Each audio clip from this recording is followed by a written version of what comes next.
Hello and welcome back, or welcome for the first time to the Keeping Your Keys podcast.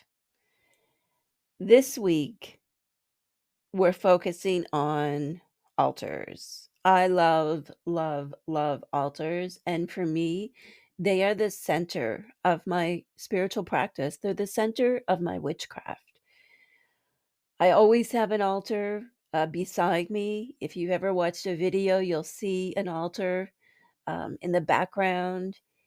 I have an altar in my bedroom. We have like the family altars. We have little altars everywhere. Altars are a way for me to be reminded of where I find meaning, how I connect to Hekate and the other spirits. They're a source of beauty and joy and creativity, and they inspire me.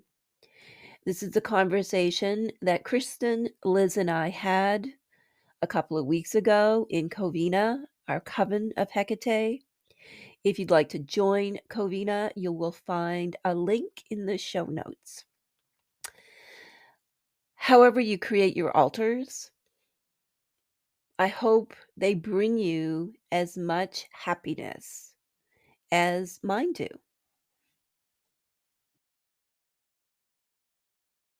Hello, and welcome to our conversation all about altars.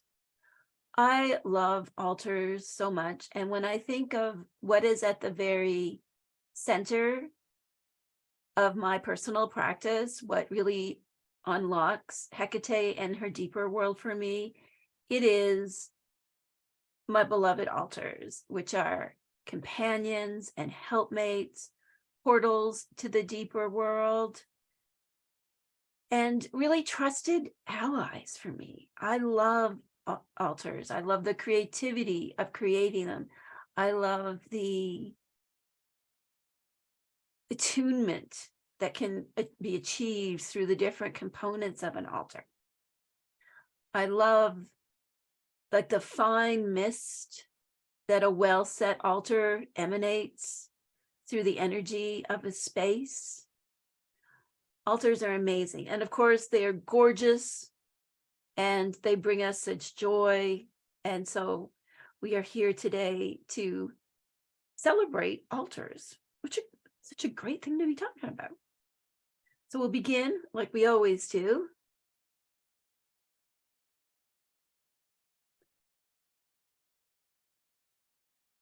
And if you have altars, you can work with this candle and just incorporate that cleansing energy and extend it as we go counterclockwise. Just see any energy that's clouding your altar or clouding your connection to the altar. Just see it being released. Like a breath of fresh air is just blowing through. And now let's cast it around us, protecting ourselves and each other, and connecting us to our altar. So hail to our altars. They are spirits unto themselves, aren't they?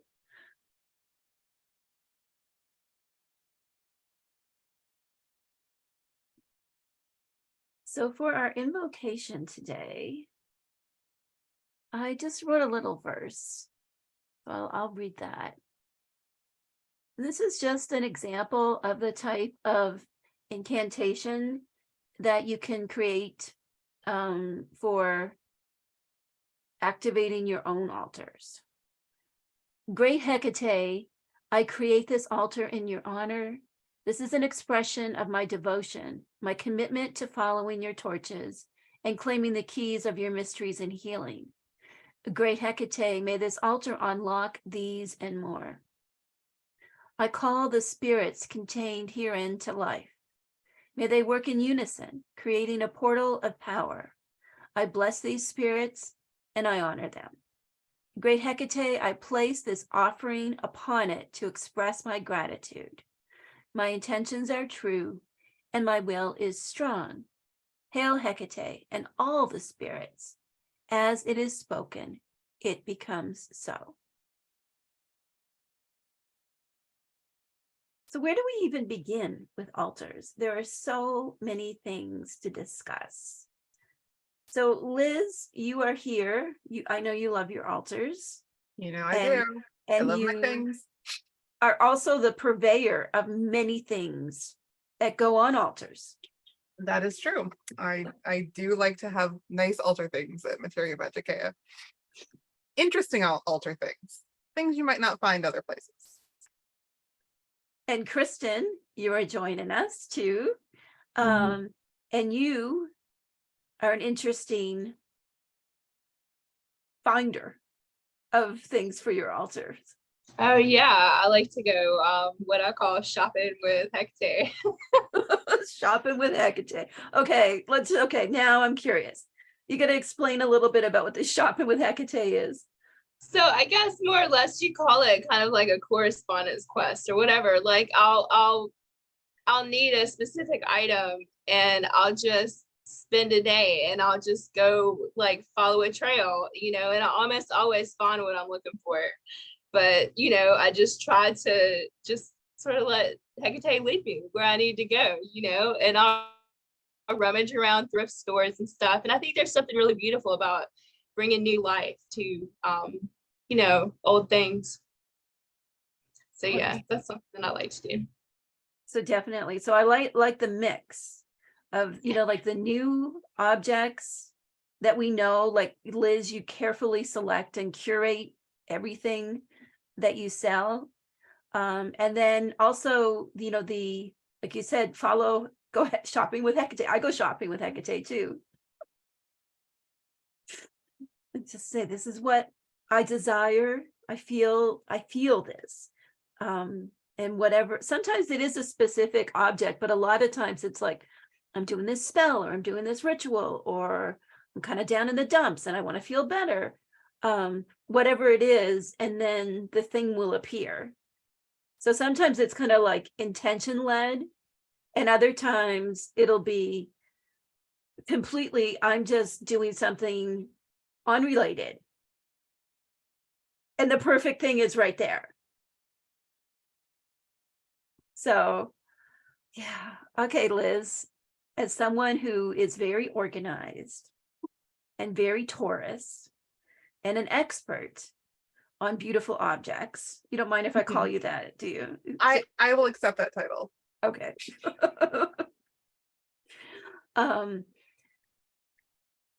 So when it comes to creating an altar, maybe we should start with that, because I think beauty in an altar is like, it's definitely in the eye of the beholder. Mm-hmm. So what's beautiful to one of us may not be appealing to another. Mm-hmm. And I think it's interesting, like when we were prepping to do this conversation, you were talking about different things that you have on your altar, and did I have any kind of stipulations about what I wanted you to talk about or share? And I was like, no, whatever you want, because altars, I think, are ultimately really personal. Mm-hmm. And I think they have a lot more meaning. So for everyone who's here with us live, so I should have said that earlier. So for everyone who's joining us on the pod version or the recorded version of this, we're actually doing this for the first time with a live group. So we're excited. It's usually just us without an audience, but we have an audience today. So they're here with us. We have some slides that we're going to be putting up, and we'll make the slides available with the recordings as well. So let's jump right into our slides.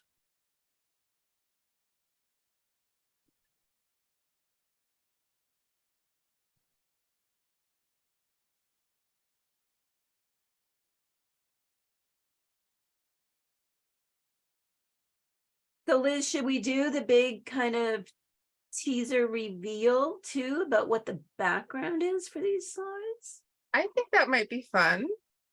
Do you Tell want to us, say it? Liz. No, Oh, you you want say me it, to say Liz. it? We are coming out with a new altar cloth that you can see the design on the background of the slides. And it will be first available at the Crossroads and Keys retreat in Covina. So that's in August. We are super excited. And Margie and Cindy worked really hard to get this design fabulous.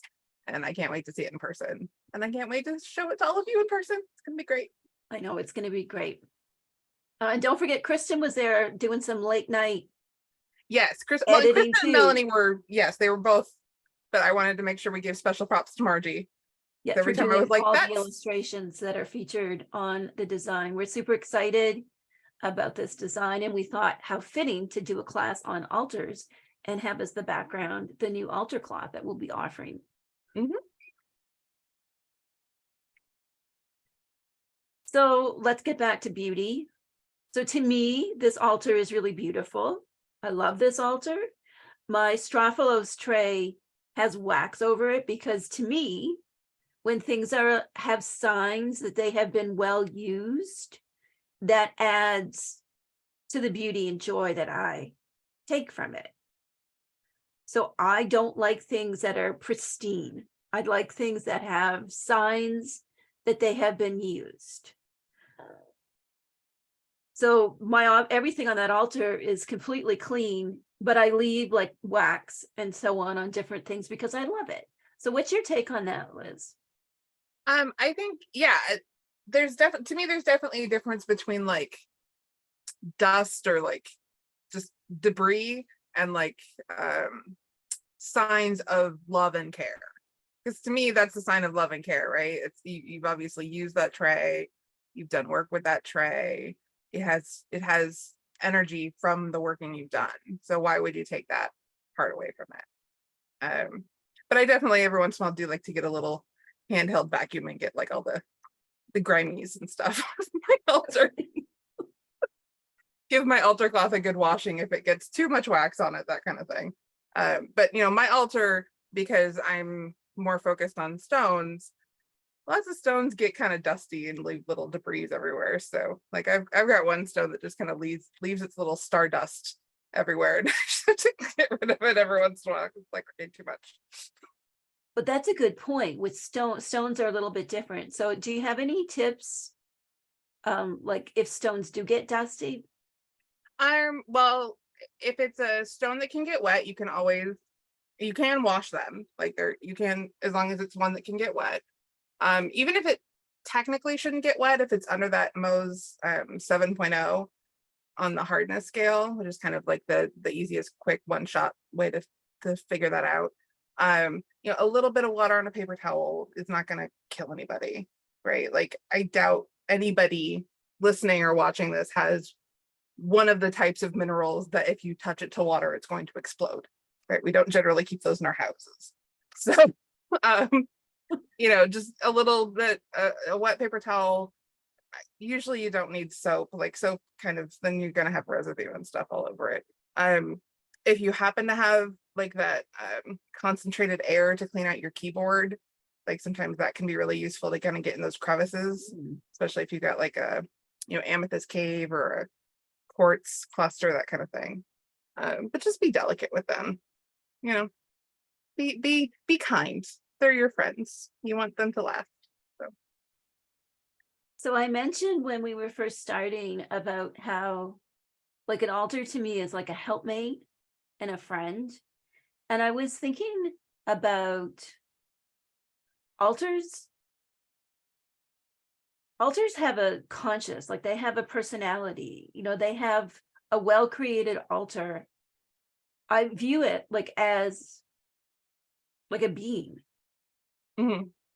That, and it has a personality, and the characteristics are the correspondences and the spirits that I place on that altar, and it creates something that is its own being, that is a way into the vastness of all of the things that are on my altar. Does that make sense? Mm-hmm. Yeah, and it's also going to be a reflection of you, right? Like what you find works in your altar may not look like what I would put on my altar or the way I would arrange my altar, because we're the ones doing it, right? I think the most important thing for any altar or blessing space is that you find it useful, right? So it needs to work for you. It doesn't need to work for Instagram, or it doesn't need to work for the witch down the street. It needs to look like what it needs to look like for you, whatever that is, whatever space you have, be it big or small or vertical or horizontal, just give that space some love and see what you can create out of it. I think you'll be happy. And it can be something really simple too. Mm-hmm. Because I love these elaborate altars that have all kinds of things in that have great meaning for me. And then, like you said, they can be vertical. So then I have like this whole wall has kind of become an altar. And I call the altar in the apothecary my inspo altar, because I put up cards and things that I'm connecting with. So I have so many altars. I think my whole life is an altar. Well, now we're going to get to like the philosophical land, right? Like, what is an altar? Right. What is words? What are words? Right. What is an altar? My life is an altar, or my life is an offering, I guess. And yeah, and I was thinking about, like you said, it's not something for Instagram or what you think an altar should look like. An altar should ultimately bring you joy. Absolutely. Absolutely. Yes. 100%. If it doesn't bring you joy, one, try moving things around, because maybe the energy is just a little grumpy and it needs to be shifted. But two, if it doesn't bring you joy, then start over. See, maybe put less on it. I think sometimes we get so fixated on like, this thing has to be on my altar and I have to have, okay, well, if I put this statue of this goddess on here, then I need to have 12 correspondences that go with this goddess, all these things. And all of a sudden it kind of becomes like anxiety inducing, because they can get so busy because we feel like we have to have all these things. So my recommendation is always just kind of strip it down to what you feel is like absolutely required for you, not that anybody is telling you it's absolutely required. And then just start like slowly adding things back on and see how you feel.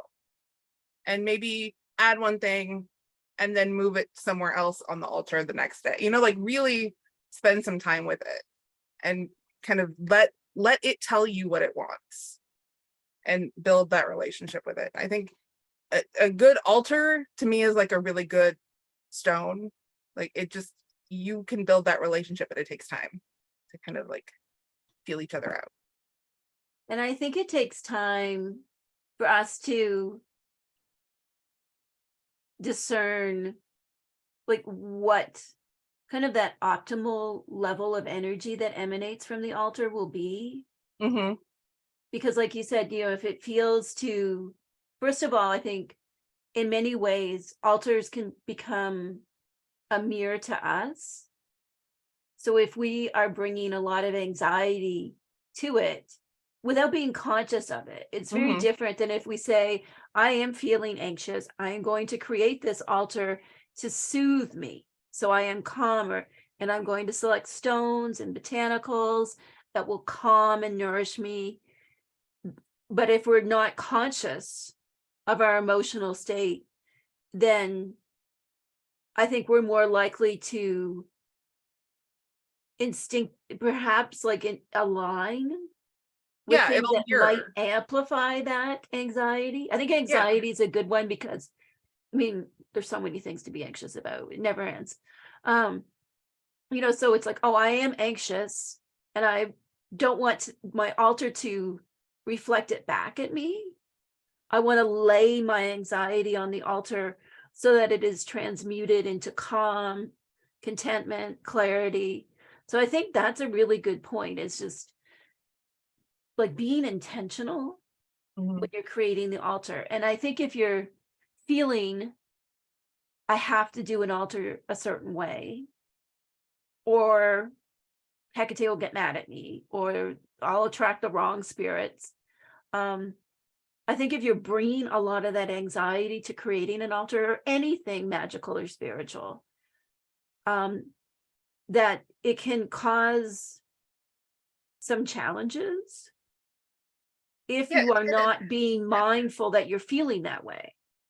yeah, Like, there's so gonna that be kind like of the self-reflection that you know what you're doing, what's going on in you before you do anything like that. yeah, it's just like there's gonna be kind of that film, right? That just that small haze of anxiety just kind of like hanging.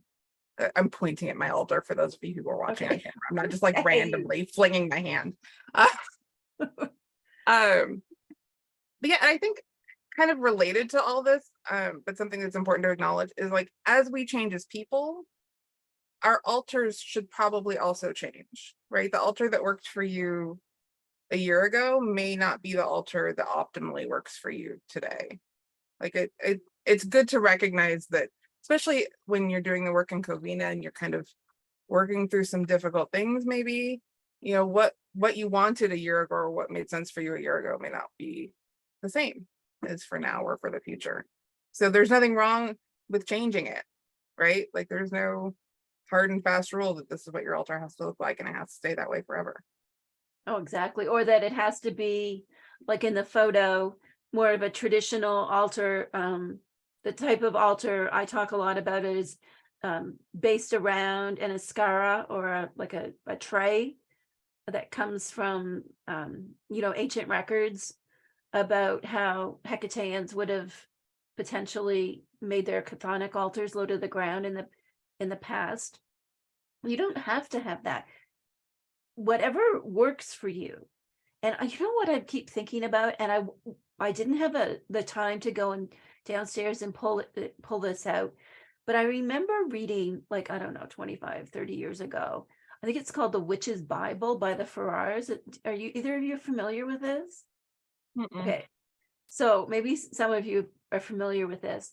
And I remember reading it, and they have like, you have to put your athame here, and you have to do this here, and you have to do that here, and this, and everything has to be a certain way. And you have to have a pentacle or a pentagram on the altar, and you have to have a blade and a chalice. And I remember, like I said, looping back for me like 25, 30 years ago, I was doing all these things from a performative aspect, although to me, it never felt like my altar. I was making a altar. Because I mean, we do in the Keeping Her Keys book, I talk about the witch's tools, and I have my tools, but it's never been something that I necessarily want on my altar. And although I love pentacles and pentagrams as a personal power symbol that I connect with, I have never connected with that. Me Astrophilos any day. So I think, like, looping back to the Witch's Bible, which I even at the time I thought that was an unfortunate name choice. But just thinking about, oh, you have to have all these things, and if you don't have all these things, and you're doing it wrong. And I really don't want anyone to feel that way. If you can have a candle, like a candle can be an altar. And if you can't have a An candle, Altoid tin box can be an altar. like a tin, right? Right? I mean, like anything can be an altar. A small collection of seashells that you picked up on a trip can be an altar. Like you're not gonna fail altering if you don't have all the things, that we talk about today or that you see in photos or whatever. Like, I think that, to me, that is the heart of what I want to talk about in this episode, is like, you can't fail altars. There is no fail. There is no altar fail.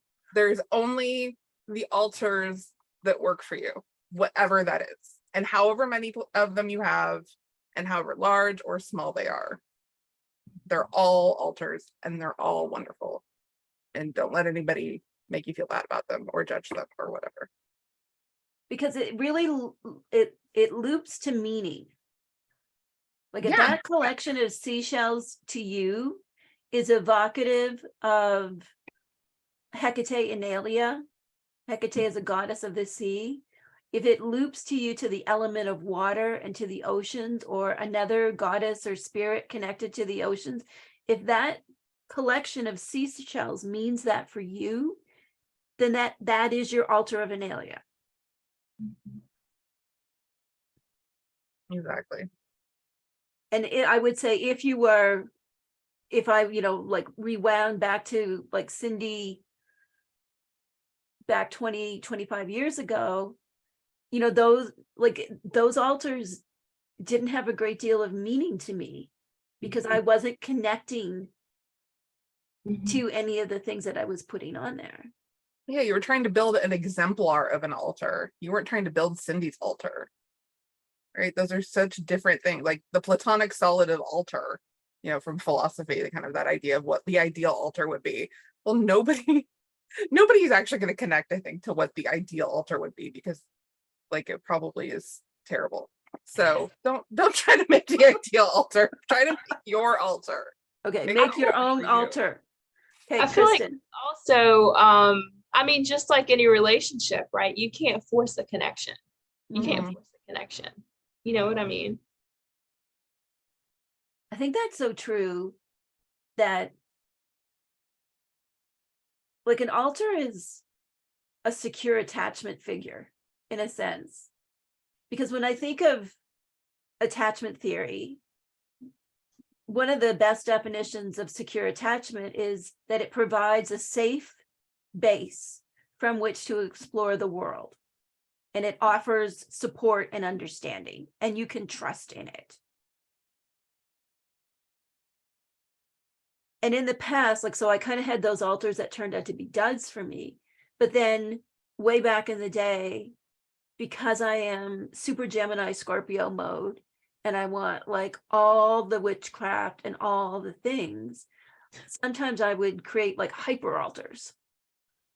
It's just too much. It's too much. And instead of getting like that fine mist of energy emanating and that secure base vibe where it's like, well, I can talk to you, but most of the time we are in companionable silence, like that good silence when you're with someone you really trust. And then when I do, whether it's my like daily practice or whatever, then I connect more like a conversation. And then sometimes the altar actually has things to say on its own and will get my attention, but it's never overwhelming to me now. Like it's never overwhelming disconnect, or it's never overwhelming hyper altar where all of the spirits are kind of like jibber jabbering at me all the time. There's a really nice sense of equanimity and companionship I have with my altars. So Christen, I saw you kind of light up when I said about hyper altars. Have you had experiences with hyper altars? Oh yeah. I was just thinking about attunement, what you were saying, equanimity and attunement. Like just you come into attunement with it, like when you work with it, and like when you create an altar that speaks to you, that you resonate with, like that attunement is going to strengthen, like that bond is going to deepen. You know what I'm saying? Yeah. But yeah, the hyper altars. I have definitely made like just some big elaborate shebang, like art piece altars. For sure. And it's like they just won't quiet down. They're like attention seekers, or they're very demanding. Yeah, there's so much. It's just too much to keep up with. Okay, so a lot of energy coming at you. Right. So, and it's okay if there's too much energy coming up, like off of your altar, you can talk to it and say, dial it down. We are magical beings who are connected to the deeper world of spirits. So talk to your altar. I think that's my number one tip is after create your altar that speaks to you. This is probably going to take some time. and it will evolve and change as you grow. My number 2 tip is just talk to your altar like you would to any companion. And that can be, more formal, like you might have different scripts that like things that other people have written, or you might write your own, or it can just be, just talk to it. I talk to my altar all the time. Liz, do you talk to your altar?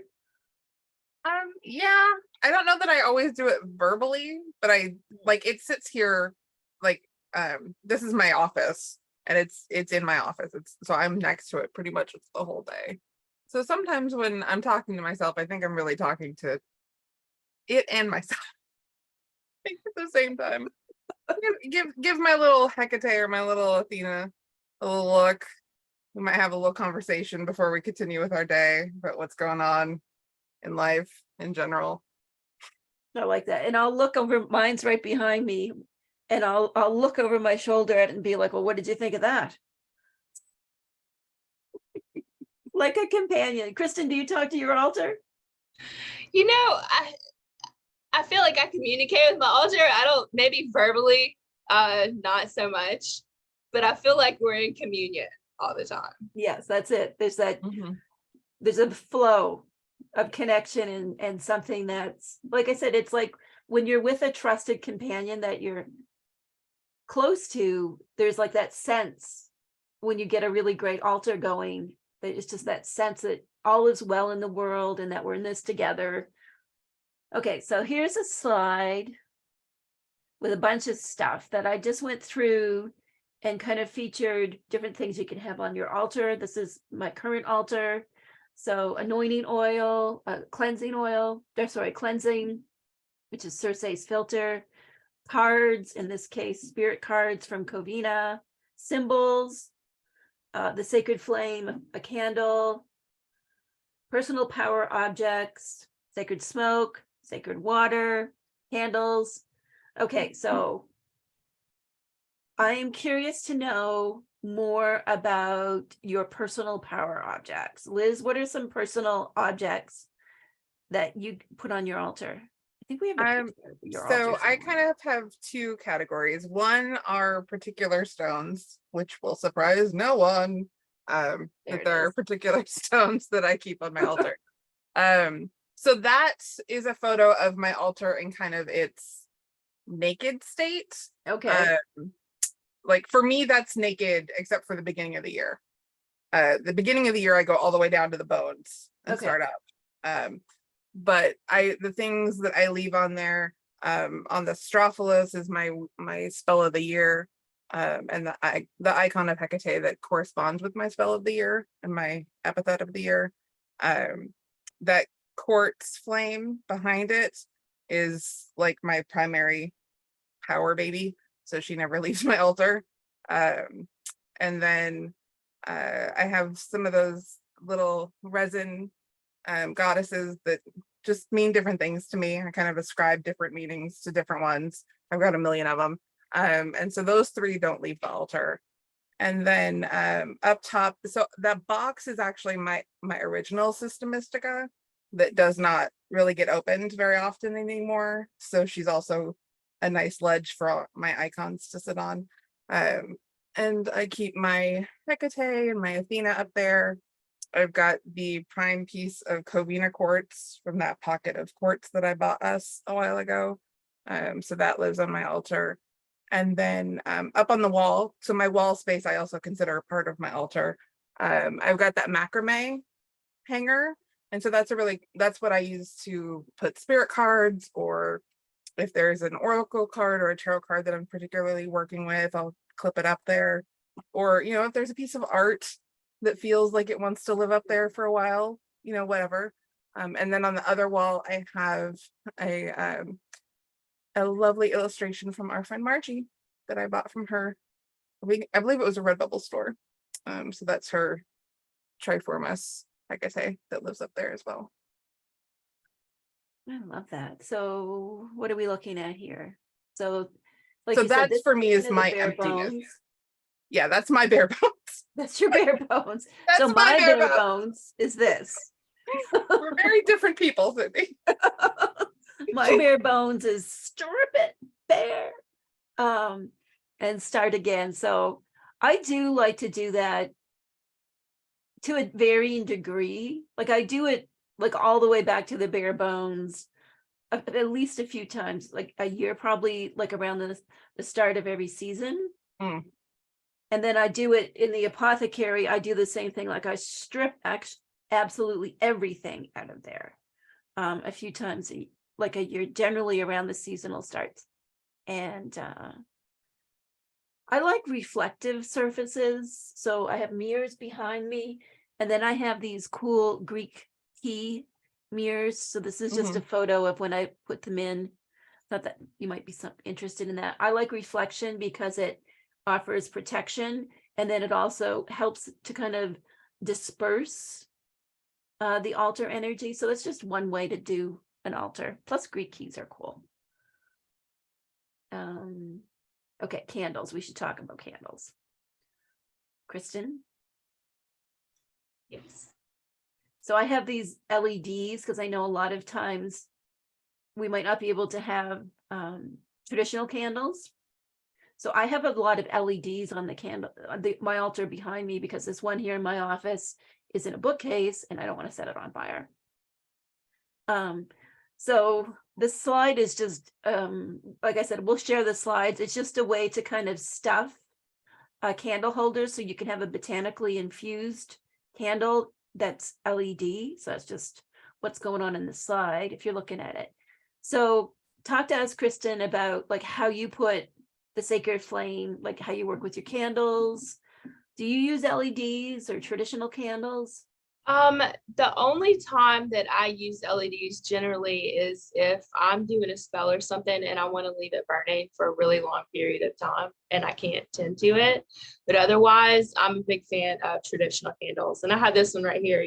It's like rolled in botanicals, and like I'll add sigils. And I'm a big fan of like elaborate candle holders. Like these have a little empty space down here where I'll put like stones and botanicals, or like, incantations, or like whatever I'm working on. So yeah, that's what I like to do. So when we light the candle on the altar, because fire is so emblematic of Hekate, and as like that connection to source, to what is deeper, like what goes beyond the civilized, because fire is sacred and it's also like wild.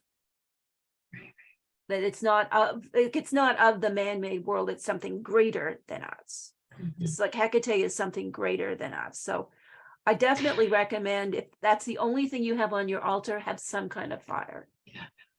I want to say I remember it so vividly. I had this really powerful experience when I built my first altar to Hekate, and something happened. It was like when I connected, the fire almost felt electric. Like I'm a big fan of talking about the illuminated circuitry. It was like, someone turned the lights on, and I just felt so connected, and I could sort of like feel that portal energy. Does that make sense at all? Yeah. Yeah, it's really powerful. Yeah, definitely a candle, if anything. I think because the candle, like it kind of decivilizes us too. Like it feels nourishing, but it's also us stepping away from, like if we can't have a traditional candle, it's us stepping away from kind of like the man-made world in a sense. I mean, you can have those experiences with LEDs too. But it's just like that reminder of something more powerful than us. And like you said, it's a way to connect. It's a way to focus ourselves on Hekate and so on. You know what I mean? Like it gives us something to kind of align with. And this idea that like fire is regenerative, I think gives it a whole lot of power. You know what I'm saying? It's like that focal point can spread outward. Does that make sense? I hope I'm making perfect sense. Okay. More lighting. I like my elaborate lighting on my altar. It glows, Makes me happy. Okay, statues. So we've done candles, number one thing, statues. Huge confession time for me. I didn't own what people might consider a proper statue of Hecate till about 6 years ago. I had this bronze Persephone that I bought when I was really like 20 at an antique auction. And that was the only statue I ever had. And then I thought I should take some pictures. So I bought a statue of Hecate. So I love my statues. But if I had to choose between a statue and a candle, I would always choose a candle. Yeah, I mean, I think if you're only gonna have one, I think that the living flame is probably what I would go with too. Yeah. Like I love my statues. I think I tend to prefer statues that are not what other people prefer. Like I don't like mine to have faces necessarily. I kind of like them a little bit more abstract, a little less defined. To me, they feel a little more portally that way. Like I'm not forcing features onto the energy. And I have a couple that kind of depending on what's happening can kind of represent one or two different energies. So yeah, I do like my little statues. I have a lot of them. I'm just looking at them. Because again, I think they help us focus the attention like on Hecate or on ancestors or on, whoever we're connecting with. The spirit, osprey, seahawks are very important to me. So I have a little like shrine that I made that I'll take out. And that just helps me to connect to the spirit of osprey. It's not that the spirit of osprey is trapped in my altar. Right. Like for me, especially if I'm going to work with a new epithet that I haven't worked with before for Hecate, like I find myself gravitating towards finding some sort of icon, if it's a statue or it's like more of a relief or something that feels like it has the energy of that epithet for me. I feel like my practice. Yeah. I feel like I should say, like, I've been at, like, it's nice to have an elaborate statue, but like, if you don't, I've been in places where I've used a photograph or like I've even drawn a picture of like Hecate. I've even used a sticker, I think. Liz, like a little sticker from your shop. Yeah. So an icon of Hecate, as long as you connect to it, and it's special for you, like it doesn't have to be a big expensive statue. And like I think I've mentioned this in other places before, but I purposely don't carry specific icons of Hecate in my shop because I don't want to like force my vision of what she is or who she is on other people. And I feel like because my shop is related to Covina, like that would have some sort of potentially authority idea, like this is the Covina Hecate or whatever. Yeah. So I've just chosen not to because I think I would rather people go find, small artisans or something and find the statues that work for them or the plaques that work for them or the photographs that work for them or whatever they symbols that work for them. Right. There's no requirement that you have to have like a personified statue on your altar at all. Whether it's the candle or maybe it's the strophalos for you or some keys. They can all be icons of Hecate. Whatever connects. Now I have these wood statues from Lego wood, which are quite lovely. And I very much enjoy them. So cleansing them once in a, like again, for me, it's a seasonal thing. I will give them a spritz of Circe's filter, and then I anoint them with oleum spirita. You've got like quite a collection that always live on your altar, Liz. So do you do anything like? I give them like a nice little spritzy once a week or so. Just kind of give the air over here a little bit of a regeneration. Anything that might be stagnant, just kind of spray some cleansing Circe's filter and get that moving right on out the window. Luckily there's a window right here, so it just haze, like you said, if it gets hazy over there, just I don't need to see it in the corner of my eye. Let's just move it along and shove it out the window. And I wonder, like, if that haze, it's so interesting. It's like, is the altar getting miasma? Is the altar getting polluted? Because, like, is the actual altar getting polluted? Or is it, like you said, it's like this haze between me and the altar? Sometimes I feel like it's maybe just the space, like not the altar necessarily, but just the space. And like that's where I'm most attuned to the energies. Right. So it might just be that the energy of my office is kind of gunky, but the place that I see it or the place that I really feel it is the place where I do my connecting. Does that make sense? Yeah, it does. And I'm wondering if that happens because the altar is doing its work. Mm-hmm. It's Like letting you know. lay your burdens on the altar. So if there's pollution in the air, it's like it's naturally drawn to the place where there are objects that can kind of help help or contain that energy. Or just even like let you know it's there. Just like a hey, by the way, kind of gross in here. Let's kind of spray it out. Let's open a window. I like that. It's like how you always tell me the truth, Liz. It's like when someone really cares about you, they tell you the truth. The altar's like, there is a problem here. Let's just have some breathing space. Yeah. especially if you do keep your altar in a place where you can have heavy emotions. Like I own 2 businesses. This is where I work. Not every day is sunshine and roses, right? So some days are gonna suck, and my altar happens to be right here. So yes, I do sometimes turn and talk to it, but also, like, I'm sure it does sometimes absorb some of the energy of my sucky days.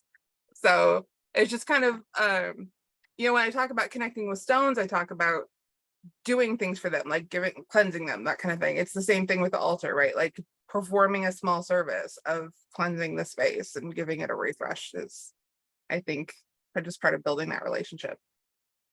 Okay, so we've got a candle, we've got an icon of Hekate, we've talked about cleansing things and anointing things. So to me, like when I anoint with an oil or burn sacred smoke, which is so important to me, that the botanicals in the oil or in the smoke, they are almost like, I want to say lubricant, but that sounds horrible. But they're like, they help me connect to the greater spirit that is symbolized by the tangible object. Does that make sense? Mm-hmm. I know that's an unfortunate word choice, but I can't think, like, I've been trying to articulate, like, why do we vivify objects? I think it's about like placing a specific this is going to sound dumb, an intentional intention, right? Like, but you know what I mean? Like, yes, I am focusing on this object right now. And I think a lot of things that are considered ritual work are about setting that intentional intention. This is my focus right now. This is where my energy is going. This is what I want this thing to do. And having the ritual aspects of applying the oil or applying, a spray or lighting the smoke helps you get into that mindset. I think. Be intentionally intentional. Intentionally intentional. How many times can we say it? I'll probably say it 10 more times before we're done. Okay. So we've got candles, correspondences. So personal power stones for you, I know, are really important, Liz. So what are some of the personal objects you have on yours, Christen? On my altar? Yeah.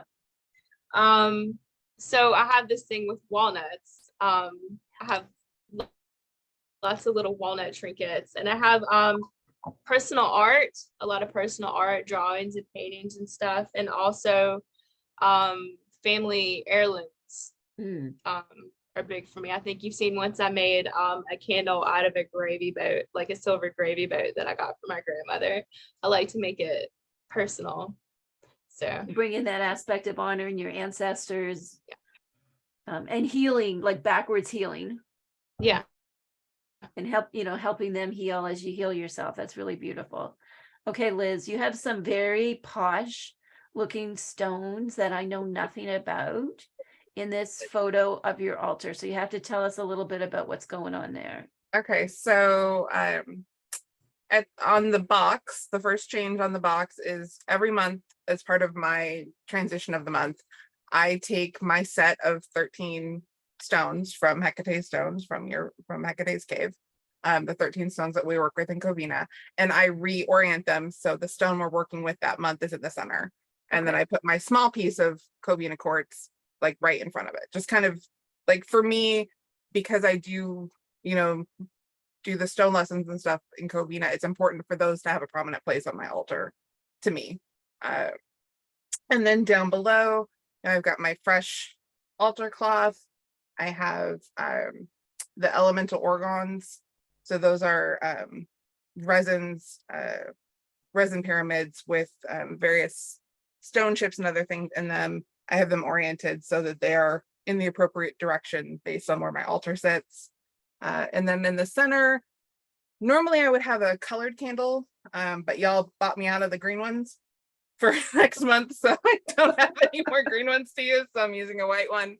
And then the two other things on there are the resin products that I'm starting to build for the store. The resin correspondence strophaloses, and then something fun I'm going to show you on the camera because I think it's really cool. I just made it last night. It's a little offering bowl that's got stone chips in it. And normally I wouldn't use chips that are this big, but because Enodia is, on the road, and they kind of look like paving stones to me. Yeah.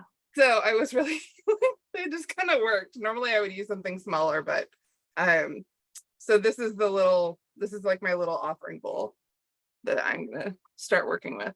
And yeah, it's been kind of a fun adventure to find ways to. My whole thing this year is merging correspondences together, like figuring out ways to work with more than one at the same time. So the things like making these little strophaloses with the chips and the botanicals in them, and now trying to make the bowls and just see how that works. Like how does that work for me, and hopefully how does it work for other people. So because that's really cool that you're doing the resin, and I love those pyramids. So do you sell those pyramids too? No, those I bought a long time ago, and for a long time I had to kind of leave them in storage because my altar didn't have space for them. So when I bought this huge tray, which is the wood base that you see, and it's actually screwed down into the cabinet that's underneath it, and it gave me like twice the altar space. And all of a sudden I was like, oh my goodness, I can finally unwrap these and give them the honor they deserve, because they've just been sitting in this wrapped cloth for years.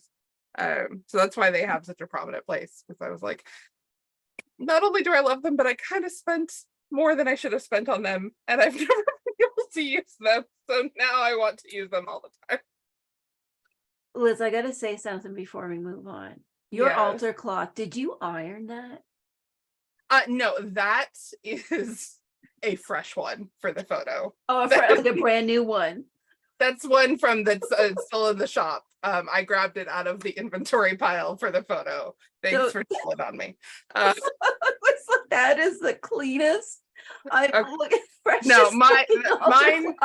So we were talking about, showing things with love and showing. There's a line for me between like, there's some wax strips on this, and this looks like a small child dribbled on it with their food. Like the wax on my altar cloth that I was using is really kind of egregious. So it's like, okay, this is beyond the limit of comfort. I'm going to do the thing I said I shouldn't do and make something that's slightly more Instagram appropriate and use a fake. It's the exact same altar cloth I use. It's clean. It's just not the physical one I use. So okay, so we've talked about altar cloths.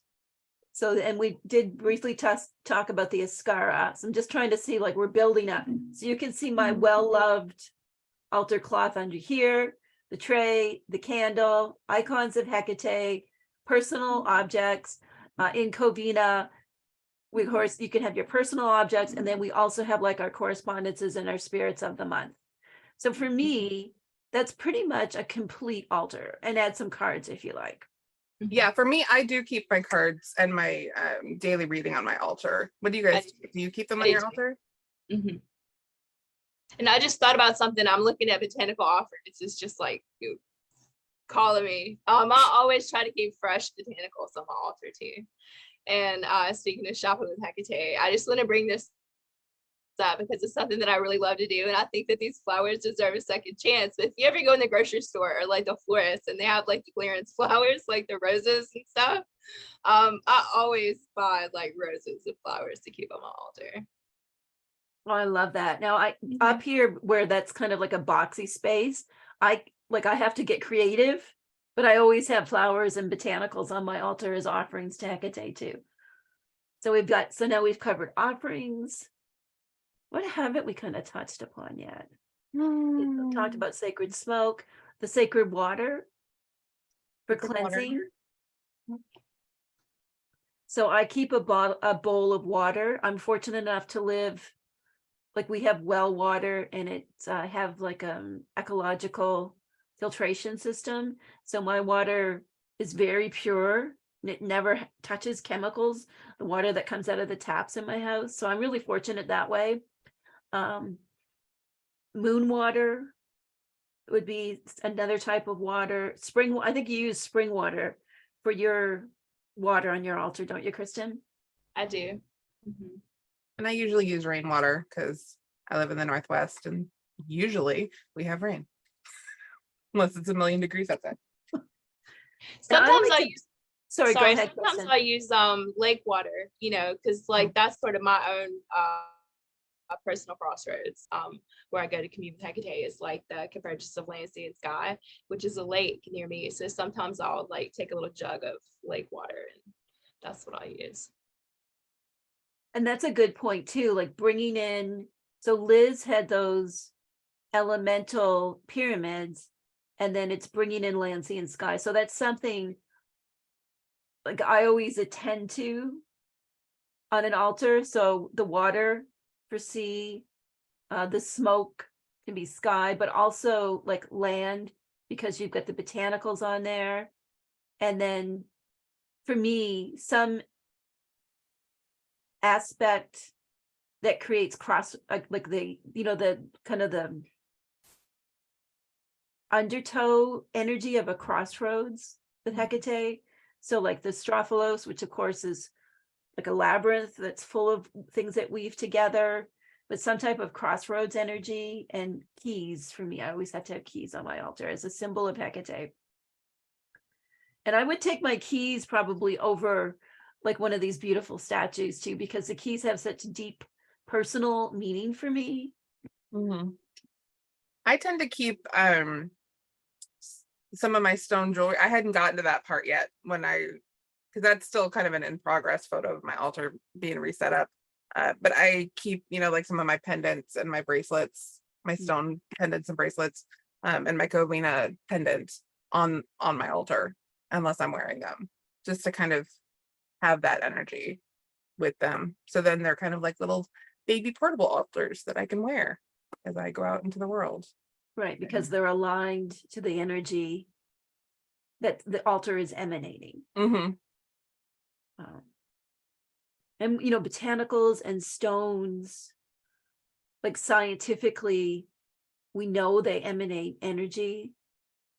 And then from an archetypal and animistic perspective, any symbols, whether it's an icon of Hekate, or for me, like an image of an osprey, or even like an ancestor because like that is like that conduit that connects you to the deeper, larger thing, entity, being that is associated with it. So that there's lots of energy that is always like hovering around that altar that we can just dial into, and talk to Hekate.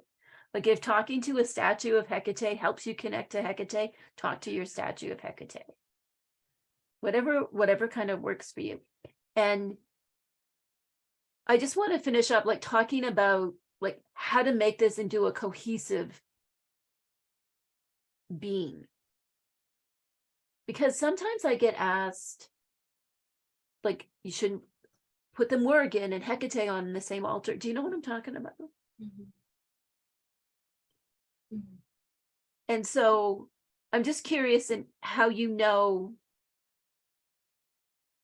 like, when there is that cohesiveness in your altar. Does this make sense, Kristen? It makes sense. I'm trying to figure out how to put it into words. I'm not sure it can be put, like, this is gonna sound silly, but I'm not sure it can be put into words. Like, to me, it's a feeling. It just, like, You know, you look at it and you go, yep. yeah. You know, as opposed to you look at it and go, something feels unsettled. But just once it's where it's supposed to be, I just, at least for me, I look at it and I say, yeah, that's what it is. It's, It's kind of like cooking, you know, Yeah. when you know, well, this needs more spice, mhm. or that has too much spice in it. You know, like it's like there's that whole intuitive function Mhm.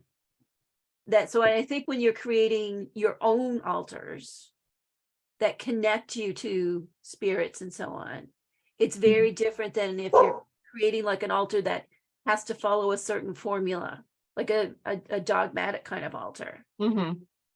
because it becomes like there's a flow, there's a connection between Right. you and the altar. I think that makes sense. And you know when it is achieved cohesiveness and it's not scattered, and then so I think it's really different. Like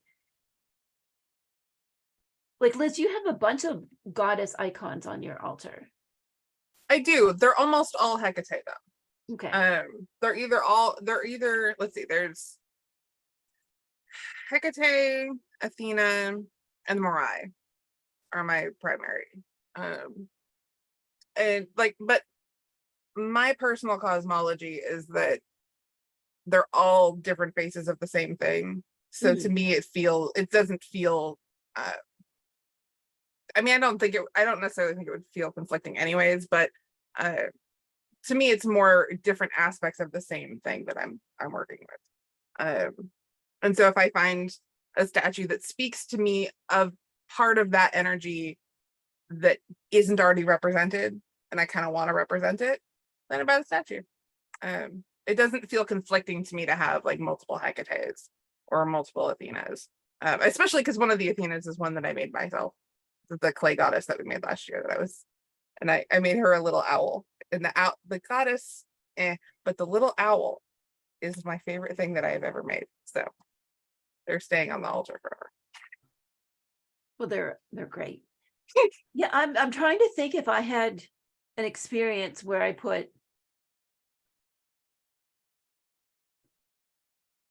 like, I feel like it would be if they're all if we're talking about different goddesses, or a god and a goddess or whomever, but they're entities that you work with, that seems inherently contradictory to me to the idea that you couldn't have them together on an altar. I agree. Because they're entities that you are working with. You are one person. So I guess to me that's just like that's not a concept that makes sense to me, because of the preface, because of the setup, because of the situation, right? The situation is I am one person and I am working with these different entities. Well, they all must, I mean, it makes sense that they would all know that I'm working with them. So obviously they have some sort of okayness with that fact. Why would they care? Even if for your personal cosmology, even if they are, separate individual beings, like they obviously are okay working with you and this other being. So why would they care if they're on the same altar? I feel like you're the unifier in that scenario, right? It's your altar, right? It's your altar. So yeah, that's where I totally agree, Kristen. That's where I'm at. Okay, so let's finish up talking about how do you work with an altar? Like, what do you do with an altar? You sit at it and you love it and you pet it. No. But yes, kind of admire it. Like I do my, daily practice next to it. It's kind of awkward to sit like this, so I'm usually sitting here, but it's right next to me. It's where I keep my journal when I'm not actively writing in it. And if I do have an active spell or blessing bowl or some situation like that, unless it's not appropriate to have on my altar, which would be very rare, it's something I kind of move things around for to make space and keep it there as well. But it's just, I think most of the time for me, it's just kind of like just having this energy next to me is really useful. It just kind of helps me center myself, even if I'm not doing something actively that is spiritual in nature at that moment. It's just like having that energy. I almost, unless it's 1,000,000 degrees in here, I try to always have my candle lit on my altar just because I feel like that brings it to life for me. And so sometimes just walking in here and seeing that is enough. Oh, that's so true. You just to know that it's there. Like when I walk in the room and I see it, it's like, that's right. Whatever I'm going through, there is this place of beauty and connection that I can turn to and like be renewed, be restored, and find joy no matter what's going on in my life. So Kristen, how do you work with your altar? Very similar to Liz. I think it's just a place where I like to have that energy. I keep mine in my office because I spend most of my time up here, and it's kind of like a curio. And I keep all of my, journals and like sacred crafting things and stuff like down in the cabinet below. Like I keep all of that stuff like close together. Yeah. I pray a lot at my altar. And yeah, I do all the daily things, daily workings, and I'm very hands-on. Like it's not, for me, it's not like this really pretty sort of energy grid. Like I'm all hands in it, you know what I mean? Like I'm holding the stones and I'm holding spirit cards, and I just get like really, really connected to all of the correspondences and all of the components of my altar. Yeah, I do a lot too. Like I'm very kinetic or kinesthetic, very like hands-on. I like to touch the things and move them around. It's like a spiritual sandbox. Yeah, and like if I'm walking by, or I'm like walking through the house or something, I'll just take a second to just stop and put my hand on my Hekate statue, like just connect. It's like a little boost, a little energy boost. Right. I like the sacred smoke. I like the smoke in the cauldron, and they just be like, everything is okay if I can do this. And like you said, like say your prayers at the altar, talk to Hekate at your altar, just be inspired by it. Like the one I have in here, all set up in there all the time. It's just like this font of inspiration for me. And then I have a private one in my bedroom. That's where I have my heart-to-hearts with Hekate. At the top of a high bureau, so I can kind of, instead of it being more chthonic, closer to the ground, it's kind of high up. And at the end of the day, I kind of rest my elbows on it. And I have like an icon of Hekate, one of Isis that I've had forever, and just some little things. And I just put my elbows up there and I just be like, well, this is how this day went. What would you want me to do about whatever the situation is? So that's a really different kind of an altar, because it's more like when I go into that space and I see that altar at the end of the day, it's like my cue that it's time to have more, like it's a more intimate altar, because I never share pictures of it. None of you will ever see it. As opposed to this one, which everybody sees in all of its different forms. So to me, they're almost like different expressions though or different moods of the same thing. that's difficult to articulate, right? Like, so this altar is more like showy. It's more like, yes, it is my job to help you teach, Cindy. So this is what we do together. And then in here, it's more like my Gemini happy zone where I have cards and different pictures and all kinds of things happening. And it's a little bit much for, I think, there's a lot. And then in my bedroom, it's very simple and intimate, but they're all about the same being. They're all like Hekate in her deeper world.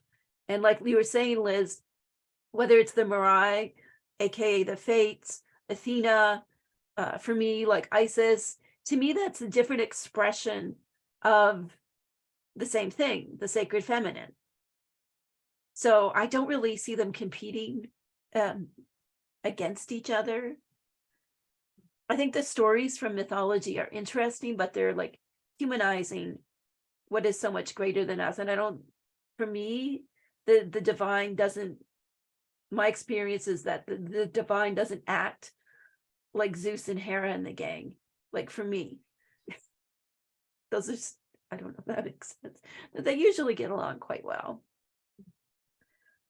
Yeah, so let's see if there's anything else we haven't covered. No, I think we have covered really just this introduction to working with altars. I hope we've inspired you to think about altars as an expression of what is sacred and divine and the spirits that you connect with. And so like creativity is the way that we connect to what is greater and more meaningful. So have fun. Let your altar bring you joy. And I look forward to seeing as many pictures of altars as I can for the remainder of my days, because I love looking at everyone's altars.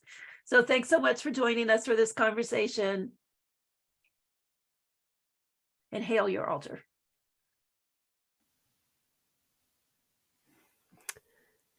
You can connect with Liz on social media and at materiamagicea.com. You can find the link to Materia Magicea in the show notes, and you will find so many glorious things for your altars at Materia Magicea. She's also the stone instructor in Covina. She teaches classes and has many special things just for our coven. So check out Materia Magicea. Christen is an executive chef who lives in the southern US. She's not super active on social media because she's so busy taking care of Hecate's kitchen. You'll find her in Covina with her recipes, spells, and more.